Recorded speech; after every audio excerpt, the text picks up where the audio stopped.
Quran surah 21 Al-Anbiya. Ini paling komplit, dan ini kalau isyarat Qurannya akan dialami oleh setiap makhluk yang hidup. Quran surah 21 ayat 83 sampai 92.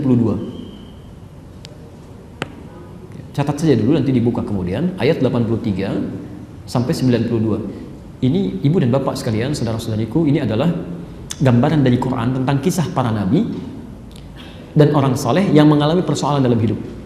Ada yang sakit parah luar biasa, ada yang masalah dengan keturunan, ada yang masalah dengan aktivitas yang menghimpit sampai gelap mata, sampai gelap mata. Tapi semua dibebaskan oleh Allah. Dan kalimat menariknya di ayat-ayat ini adalah orang-orang yang punya masalah serupa dengan ini, kami akan berikan solusinya kalau mengerjakan amalan yang sama dengan mereka. Saya kasih satu contoh saja ya, di rangkaian ayat ini tentang Nabi Ayyub di ayat ke-83-nya sampai 84. Perhatikan kalimatnya, wa ayyuba idnada rabbahu rabbi anni massani yadhurru wa anta arhamur rahimin. Ada ayat ini? Quran surah 21 ayat 83. Wa ayyuba, biasanya kalau dalam bahasa Arab kalimat pertama dalam satu rangkaian kata itu biasanya menggunakan harakat dhammah rafa. Al-masjidu kabirun, hampir tidak dikatakan al-masjidah, selalu okay? Al-malu wal banuna zinatul hayatid dunya, ya, pelan-pelan. Di sini pakai a, wa ayyuba. A itu harakatnya, fathah, kasrah atau dhammah? Fathah. Apa artinya fathah? Fataha, iftahil bab. Apa artinya iftah? Fathah. Buka, terbuka. Fathah itu sesuatu yang terbuka. Wa ayyuba, dan kami buka kisah Ayub ini untuk menjadi inspirasi bagi siapapun yang melihat dan mempelajarinya. Ada ilmu nanti untuk membaca itu ya, diantaranya di ilmu arud. Kenapa harakatnya fathah? Nasab, kuat. Nasab itu kuat. Seakan-akan ingin katakan kami buka kisah Ayub ini supaya jadi inspirasi untuk Anda, menjadi motivasi yang kuat dalam kehidupan. Idnada rabbah, ketika beliau menyeru pada Tuhannya, diuji dengan penyakit luar biasa, Bu ya. Tapi jangan ngarang ya. Ini tidak disebutkan penyakitnya apa, cuma kondisinya luar biasa parahnya. Ada yang berspekulasi mengatakan penyakitnya itu penyakit kulit, ya. Kemudian ada belatungnya, begitu mau sholat dicopot dulu, setelah sholat dipasang lagi, nggak ada kerjaan ngarang-ngarang begitu, ya. Itu nggak ada. Itu zamannya Ali bin Abi Thalib. Kalau ada yang seperti itu, besoknya nggak ngajar lagi. Nggak ngajar lagi. Itu cerita-cerita yang muncul di masyarakat yang tidak ada sumbernya. Jangankan hadis sahih, hadis palsu aja nggak ada. Tidak ada. Itu karangan Israiliyat yang kemudian dipopulerkan kembali. Taib. Penyakitnya luar biasa, cuma diisyaratkan tidak pernah, mohon maaf, dialami oleh orang sebelumnya dan tidak akan diderita oleh orang setelahnya. Dan bukan cuma penyakit ini saja, kalau dirinci, ayat yang dituliskan sampai 84, ujiannya itu tiga. Ya. Ayub ini kan orang kaya, Masya Allah. Kemudian keturunannya luar biasa, ya. Ada 12 anaknya, kaya, semua sehat-sehat, kuat, kan? Yang ketiga ini menarik, ya. Ini menarik. Mohon maaf, dan soleh. Ya. Kaya, keturunan sehat, kuat, dan soleh, dekat dengan Allah, ya. Sehat luar biasa.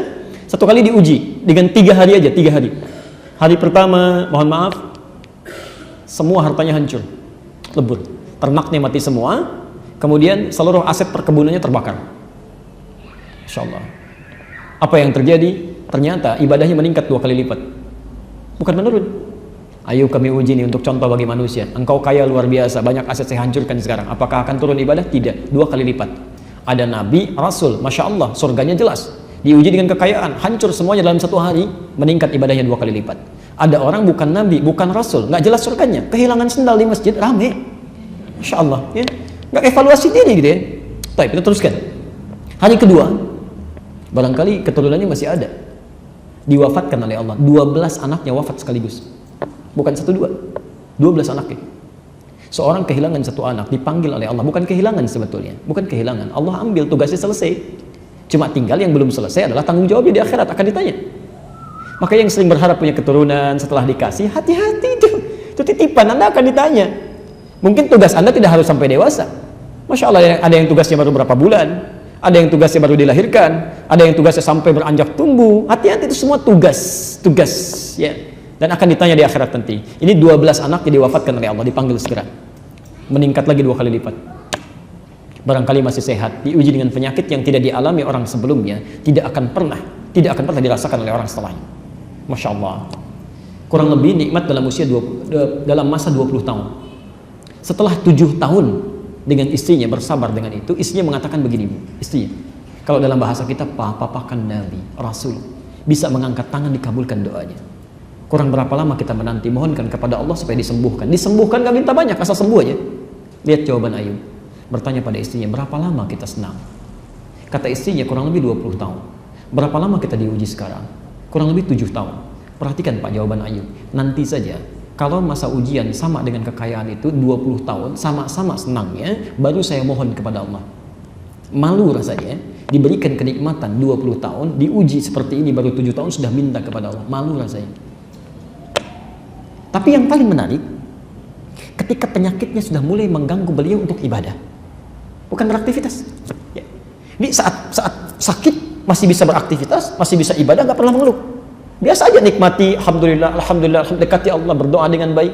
Tapi yang paling menarik, ketika penyakit ini sudah mengganggu Ayub untuk ibadah. Sesuatu yang mengganggu dalam bahasa Arab disebut dengan durun. Jamaknya dorra. Nanti ada godaan-godaan dalam hidup ibu bapak sekalian yang akan mengganggu secara fisik pada kita. Ya. Di antaranya Al-Baqarah Quran surah 2 ayat 214, posisi paling kanan sebelah bawah. Ya. Am hasibtum an tadkhulul jannata wa lamma ya'tikum mathalul ladzina khalaw min qablikum massatuhumul ba'sa wad dharra. Ada penyakit yang mengganggu, ya. Ada godaan secara fisik, ya. Kalau Ayub kena penyakit fisik luar biasa, barangkali kita kasih hujan, ya, mulai kena fisik macam-macam. Nah, ini penyakitnya sudah mengganggu kepada ibadah, sulit untuk ibadah, ya. Kalau kita mau sholat susah gitu ya, baru berdoa. Masya Allah. Apa doanya? Perhatikan doanya. Rabbi anni massaniya dhurru wa anta arhamar rahimin. Perhatikan kalimat doanya. Ya Allah, penyakit ini sudah mengganggu saya untuk bisa mantap menunaikan ibadah kepadamu. Ya Allah, penyakit ini sudah mulai mengganggu saya dalam ibadah nih, sudah gak nyaman lagi ibadah. Sedangkan kau yang paling sayang kepada saya. Ya. Kalau dalam bahasa bebas, kalau yang paling sayang saja tidak mengabulkan doa saya, lantas kepada siapa lagi saya mesti minta? Allahu Akbar. Ketika kalimat yang disampaikan oleh Nabi Ayub melekatkan kata ibadah, langsung turun jawabannya di ayat 84-nya. Fastajabna. Ya, menggunakan fa, Pak. Saya pernah terangkan dulu ya, masih ingat? Ada menggunakan huruf waw, ada menggunakan thumma, ada menggunakan fa. Itu beda. Kalau pakai waw itu ada jeda sedikit. Kalau bahasa Qur'annya wastajabna, artinya Ayub selesai berdoa nunggu 5 menit jawaban turun. Kalau pakai thumma, berdoa saat itu barangkali besok baru terjawab. Tapi kalau menggunakan fa, itu artinya tidak ada jeda. Selesai berdoa, seketika jawaban turun. Fastajabna lahu fakashafna ma bihi min dhurri. Kami langsung jawab doanya, kami sembuhkan dia. Bukan cuma disembuhkan saja. Masya Allah, ternyata Masya Allah setelah sembuh ini, apa yang terjadi? Tadi kan anaknya berapa? 12 kan? Setelah sembuh, kemudian istrinya mengandung lagi. Setiap kali mengandung, kembar, sampai mengandung 12 kali, lahir 24 anak. Wa atainahum mithlahum wa ma'ahum. Ya. Kami berikan kembali keluarganya yang hilang kemarin. Wa mithlahum ma'ahum, dan semisal mereka sama persis jumlahnya. Ya, yang semula merasa kehilangan 12 anak dikembalikan 24 anak. Ya, kebiasaan orang-orang pada saat itu, karena Ayub ini orangnya baik, dekat dengan sekitaran, begitu mendengar sembuh, ini kebiasaan mereka mengunjungi. Kalau dalam berkunjung itu bawa sesuatu. Maka Masya Allah sekampung kunjungi Ayub. Begitu datang kasih ini, kasih ini, kasih ini. Begitu selesai, ternyata kekayaannya meningkat 2 kali lipat dari sebelumnya. Anda bisa bayangkan. Tapi yang paling menarik, di ujung ayatnya ditutup, demikian pula kami akan berikan pada orang-orang beriman. Yang punya masalah serupa dengan Ayub, akan diberikan hal yang sama. Kalau dia melakukan amalan-amalan yang dilakukan oleh Ayub. Di antaranya apa? Para nabi itu meningkatkan ibadah. Ini. Bahkan dalam sakitnya pun yang diingat ibadah. Jadi kalau antum sedang punya masalah, dahulukan kepentingan ibadah dulu. Ibadah, itu yang susah cari pekerjaan. Apa motifnya? Jangan-jangan cari kerja untuk dunia aja, itu lama jawabannya. Lama. Hadirkan untuk ibadah, minta untuk ibadah. Ya Allah, mohon tunjukkan pada saya misal saja. Antum pengen 1 miliar, misal minta ya, banyak banget kan, ada kepentingan tertentu. Hadirkan dulu kepentingan ibadah, baru yang lain ikut. Ya Allah, hamba sudah berusaha ya Allah, beribadah sholat sedapat yang hamba minta. Cuma sampai sekarang belum bisa zakat ya Allah, yang sekiranya bisa memberikan bantuan kepada banyak orang.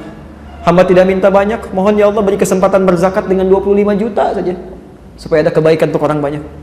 Zakat itu berapa persen?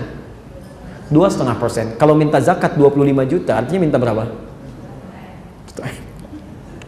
Masya Allah. Coba cek ya, jangan-jangan yang sakit minta sembuh karena pengen sembuhnya aja, ibadahnya nggak ada.